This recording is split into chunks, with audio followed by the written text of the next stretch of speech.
bigger, bolder, and healed. Health is a state of complete emotional, physical, and social well-being, and not merely the absence of disease and infirmity. I'm certain you have heard this before. Well, I'm hoping that you have. Have you heard about it? Look, if you haven't, or even if you have, I have a twist to it. Sit back and let me share with you. Welcome, my amazing audience, to another of the P.U.R.P.O.S.E Healing Podcast with your host, Dr. Lillian Kalisa. This is a space we speak everything holistic health and healing. We are in the season where we're talking clean out. We're cleaning out our minds, our bodies, and our spaces for holistic health and healing. Now, it's been a while since I reminded my audience of this statement, that health is a state of complete emotional, physical, and social well-being, and not merely the absence of disease and infirmity. Now, this is what WHO described health to be back in 1948. And I have always added that I recall that when we learned this statement in medical school and what health is, we would laugh on and joke about this definition. It was so funny because we would always ask, who is healthy? We always imagined these old-aged delegates from all over the world sitting with each other, probably having a cup of tea, dreaming what nice phrases to tell the world that sound good and keeps the world in order. That was so funny. Honestly, I see our little minds in medical school just trying to calm down the pressure through such jokes. It was such a good memory. But guess what happened almost 20 years after me learning this? It is the mantra with which I live and teach others too. It's one that I have grown to believe and without a doubt know to be true. Now, we the doctors can give you a clean report after multiple investigations to assess disease processes. But I'll tell you that if your emotions, that is your heart, or anything about your body, as well as your environment, we're talking relationships, work, finances, spiritual rooting, to mention but a few. If any of these things aren't aligned, these will affect your health, especially your mental health. And isn't it our brains that operate all that our bodies can do? So I started on this journey about 2 years ago after my own personal experience with disease processes that resulted from damages to my emotional and mental well-being, my physical, and obviously the social well-being. So through using any glimpses of hope, I learned how to redefine the health I thought I knew then, from not just having to see the doctor to making it a daily lifestyle. It has definitely not come easy. It is a deliberate daily choice to do this.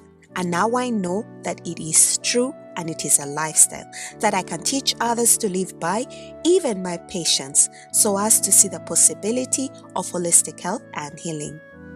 So through the healing journey, I started to speak, to use my voice to represent women, for we are often silent on the things we face on a daily. So this is not to say, by the way, that men do not, no, but because I am a woman, that's all I know. Facing women's issues. My default setting, therefore, was to speak to women. This gave birth to the P.U.R.P.O.S.E Healing Podcast. It has been running for almost 2 years by the end of this year, and oh, how we have grown. While I started off in a place of so much pain, you can literally hear the pain in the initial podcast when we started. Please take a listen. You will see what I'm talking about.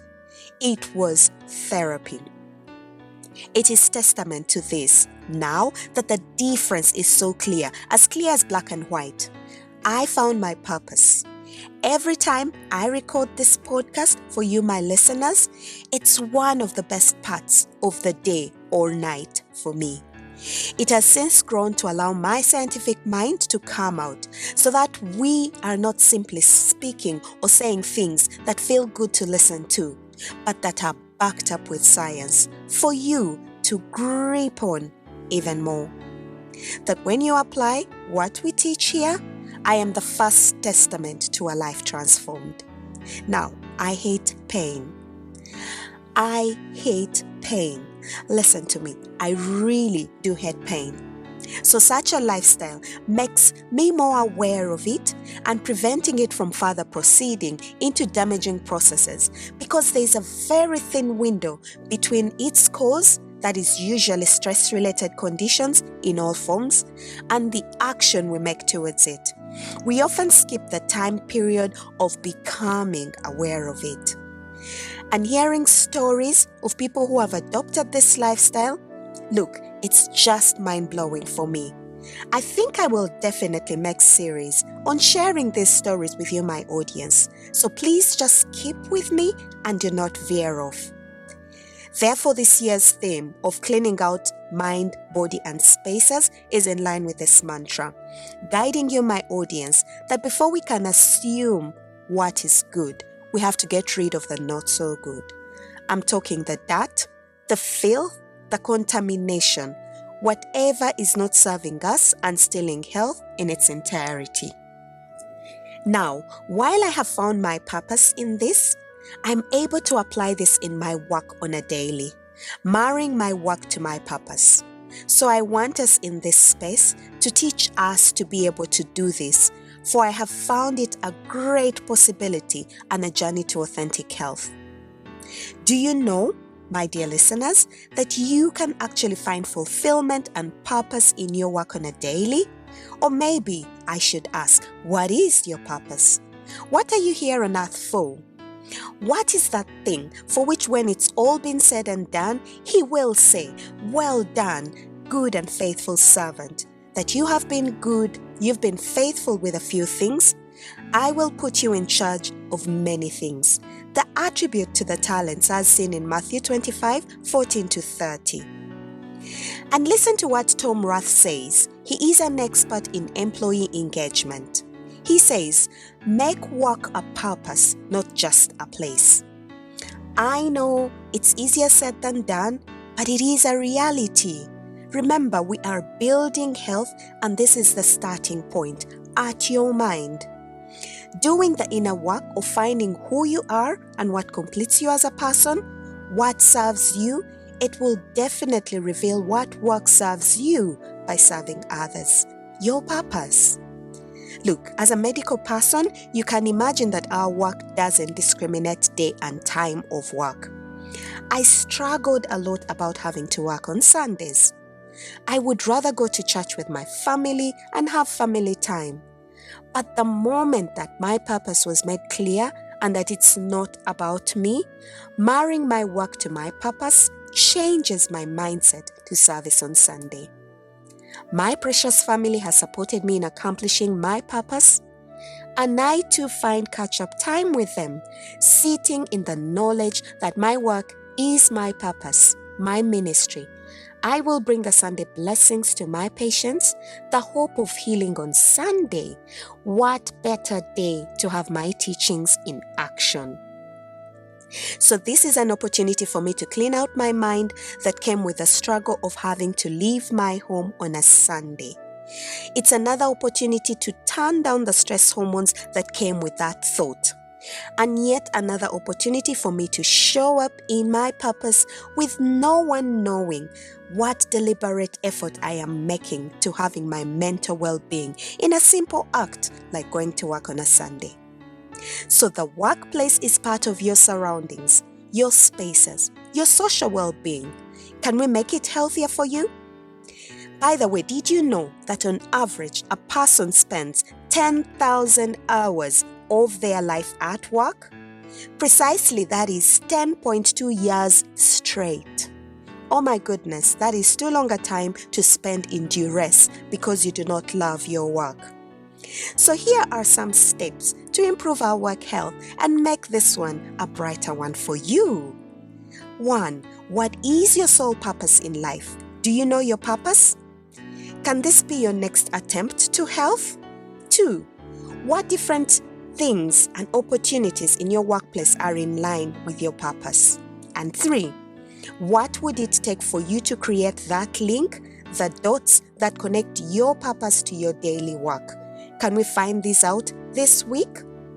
Can we together change your fate to make work a purpose, not just a place? Kudos to you if you found your life's purpose. Like we do in this space, please help another find theirs. Hold their hand and let's walk in this lifestyle of healing with another. Soon, just very soon, it will be contagious and will be a universal language for all around you. So to you, my audience, Dr. Lillian is showing up here in this space, bigger, bolder, and healed, just to serve you. Because she found her purpose and is here to support you find yours, because when you do, you will have walked a step closer to holistic health. The one WHO once described years back that has become my mantra, and I'm here to share it with you. That health is a state of complete emotional, physical, and social well-being, and not merely the absence of disease and infirmity. Thank you for being a part of this. Please join me in the next few episodes as we debug what is workplace health with your host, Dr. Lillian Kalisa. So happy that you join me in adding the glow to medicine. I'll see you next week. Take care of yourself. Bye-bye.